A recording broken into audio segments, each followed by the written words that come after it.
Hello दोस्तों, मेरा नाम है गगन और स्वागत है आपका मेरे यूट्यूब चैनल जी के ट्रिक विद देसी तरीका में। दोस्तों, आज मैं आपके लिए लेकर आया हूँ एक ज्योग्राफी का बहुत ही सिंपल टॉपिक, यानी कि ब्रह्मांड की उत्पत्ति, या फिर हम कह सकते हैं कि हमारी पृथ्वी का भी आप इस टॉपिक में पढ़ेंगे। दोस्तों, ये जो टॉपिक है ये पूरी की पूरी ज्योग्राफी का बेसिक है। अगर आप इसको बाकी और चीज़ें पढ़ते हैं, जैसे कि ठीक है, तो मतलब जो आप ऐसी चीज़ें पढ़ते हैं तो आपको दोस्तों समझ नहीं पाएंगे आप, यानी कि आपकी एक समझ क्रिएट नहीं हो पाएगी, यानी कि इंटरेस्ट नहीं बन पाएगा आपका इस टॉपिक में। तो दोस्तों, सबसे पहले ज़रूरी है कि आप जो है ज्योग्राफी में थोड़ा इंटरेस्ट बनाएं। ये दोस्तों वीडियो थोड़ा लंबा होगा, लेकिन दोस्तों मुझे यकीन है पूरा कि अगर आप इस वीडियो को अंत तक देख लेंगे तो आप ज्योग्राफी में कुछ हद तक इंटरेस्ट बना पाएंगे। तो चलिए दोस्तों, करते हैं अब इस वीडियो को। सबसे पहले दोस्तों बात आती है ब्रह्मांड की उत्पत्ति कैसे हुई है। दोस्तों, ब्रह्मांड की उत्पत्ति के बारे में अलग अलग वैज्ञानिकों ने अलग अलग मत दिए, है ना। मतलब कि बहुत सारे वैज्ञानिक आए, जैसे ओटो स्मिड आए, इन्होंने अपनी धूल परिकल्पना दी। लाप्लास आए, इन्होंने अपनी निहारिका परिकल्पना दी। तथा जॉर्ज लेमिंटेयर आए, इन्होंने अपनी बिग बैंग थ्योरी दी। दोस्तों, ओटो स्मिड की धूल परिकल्पना, यानी कि इन्होंने बताया है कि जो है ब्रह्मांड जो है एक धूल का कण है, यानी कि उसमें बहुत से धूल के कण हैं, जिस वजह से इसकी उत्पत्ति हुई। और दोस्तों, जो जॉर्ज लेमिंटेयर है, इन्होंने अपनी बिग बैंग थ्योरी बताई। बिग बैंग यानी कि इन्होंने बताया कि जो ब्रह्मांड की उत्पत्ति है वो एक विस्फोट के कारण हुई। बैंग यानी कि बम, यानी कि विस्फोट हो जाना, यानी कि एक बड़ा सा विस्फोट हुआ जिसके कारण जो है ब्रह्मांड की उत्पत्ति हुई। यानी कि दोस्तों विस्फोट किस में हुआ। दोस्तों, जो ब्रह्मांड में था हाइड्रोजन और हीलियम थे सबसे पहले, ठीक है, यानी इनके अणु थे। और हाइड्रोजन क्या है, एक दोस्तों बहुत ही ज़्यादा विस्फोटक गैस है। और जो हाइड्रोजन और हीलियम की जो आकर्षण शक्ति है, इनके मिलने से ही क्या हुआ, बिग बैंग हुआ, यानी कि विस्फोट हुआ, जिसको जो है 1863 में जॉर्ज लेमिंटियर ने दिया था।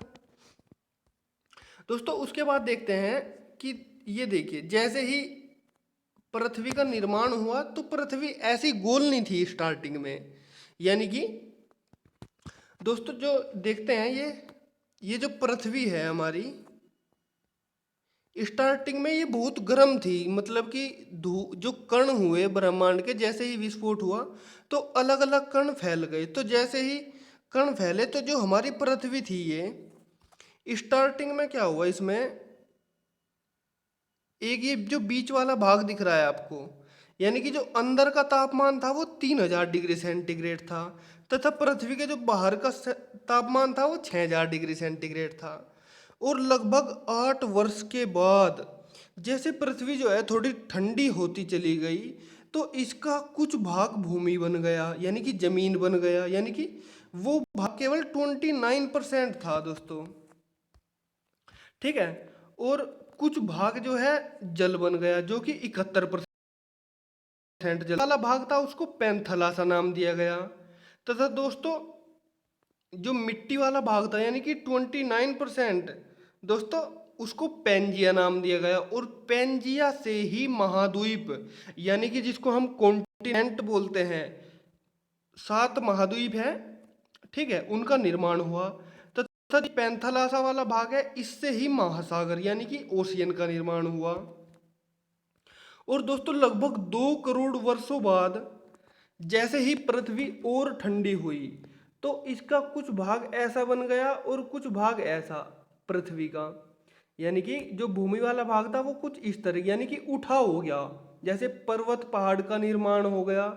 यानी कि जो ऊपर वाला हिस्सा अंगार का लैंड बन गया, ये जिसे हम लोरेशिया भी बोलते हैं।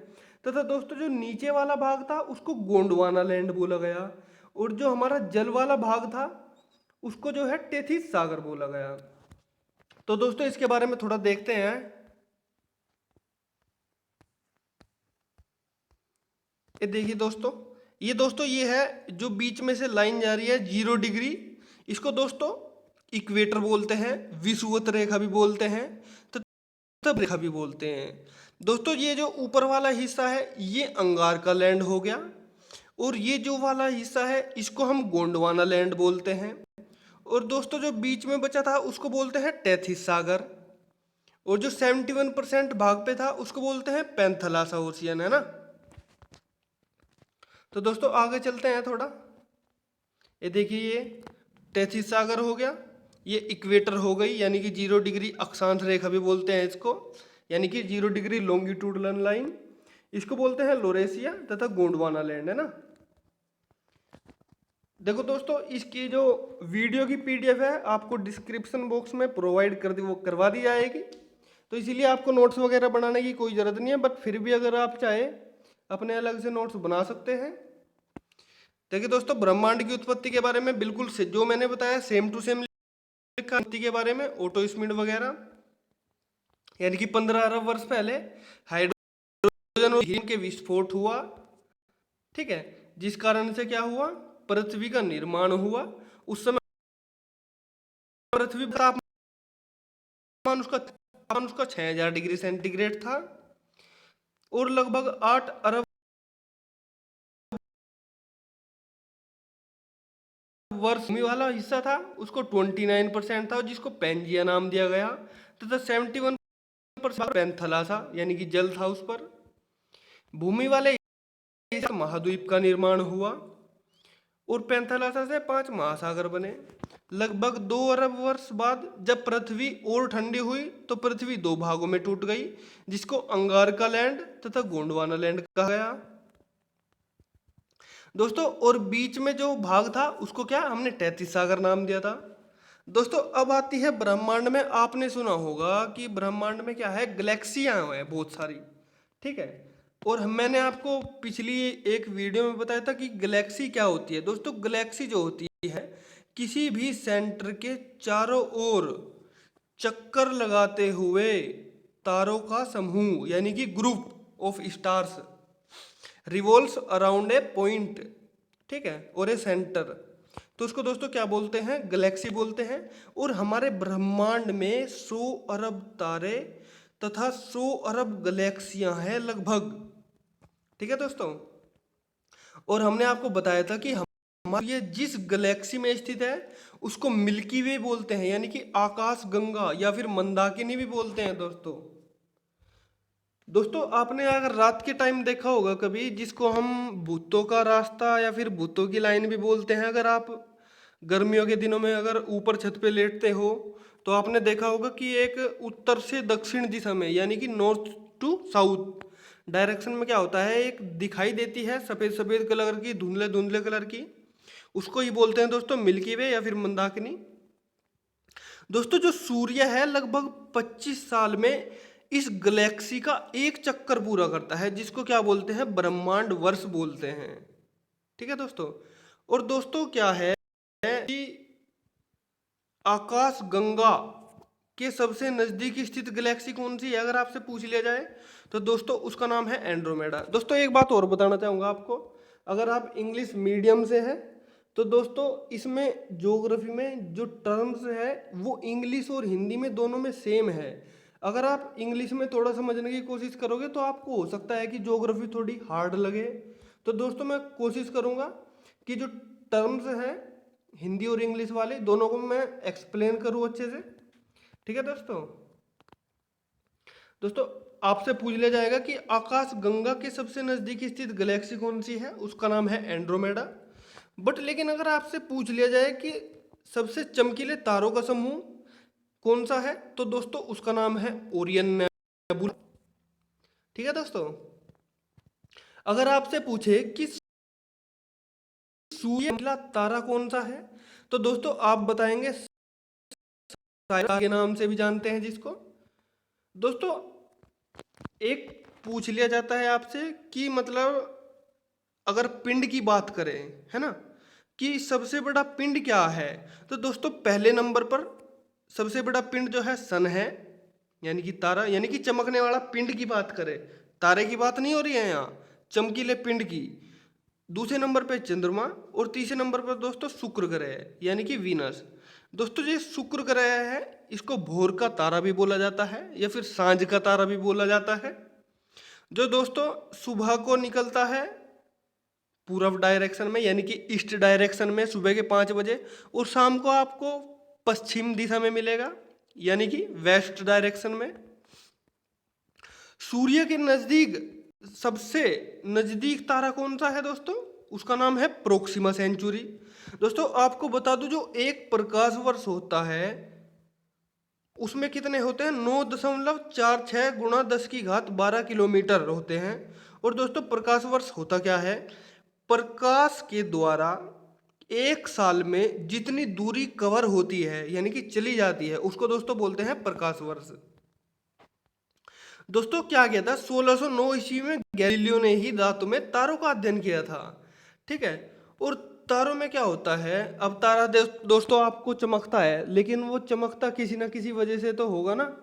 तो दोस्तों जो तारा चमकता है उसमें अपना उष्मा तथा प्रकाश होता है यानी कि उसमें अपनी हीट होती है और लाइट होती है। अब दोस्तों बात करें मतलब क्या ये हमेशा चमकता रहेगा तारा? आपने देखा होगा कि तारे टूट जाते हैं कुछ देर बाद, कि रात को और आप विश भी मांगते हो जब तारा टूट जाता है। तो दोस्तों उनकी जो ये हीट होती है यानी कि जो एनर्जी होती है वो दोस्तों ख़त्म भी होती है, यानी कि जिसको हम फ्यूल बोलते हैं यानी कि ईंधन। अगर आपसे पूछ लिया जाए कि सूर्य की ऊर्जा का स्रोत क्या है यानी कि सोर्स क्या है, दोस्तों सूर्य की जो ऊर्जा का स्रोत है वो नाभिकीय संलयन की प्रक्रिया है। दोस्तों नाभिकीय संलयन में मैंने आपको पहले थोड़ा गलत बता दिया था एक वीडियो में, जिसमें 2He4 करके बताया था मैंने आपको। ठीक है।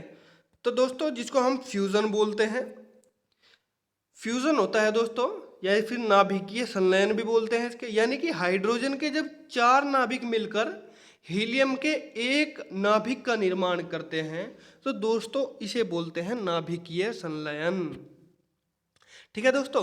और जब यही हीलियम का नाभिक टूटकर हाइड्रोजन में बिखर जाता है तो इससे भी बहुत मात्रा में एनर्जी निकलती है, जो कि दोस्तों परमाणु बम बनाने में यूज होता है। और जो ये फ्यूजन वाली जो अभिक्रिया है यानी कि रिएक्शन है, इस यानी कि नाभिकीय संलयन, इसका यूज हाइड्रोजन बम बनाने में भी यूज होता है दोस्तों।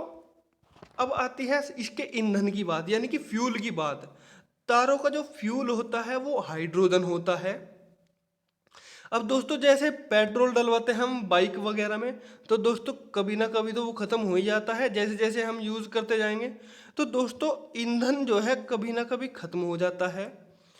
और इस आपको पता होना चाहिए कि जो जितना बड़ा तारा होता है उसकी लाइफ उतनी ही कम होती है।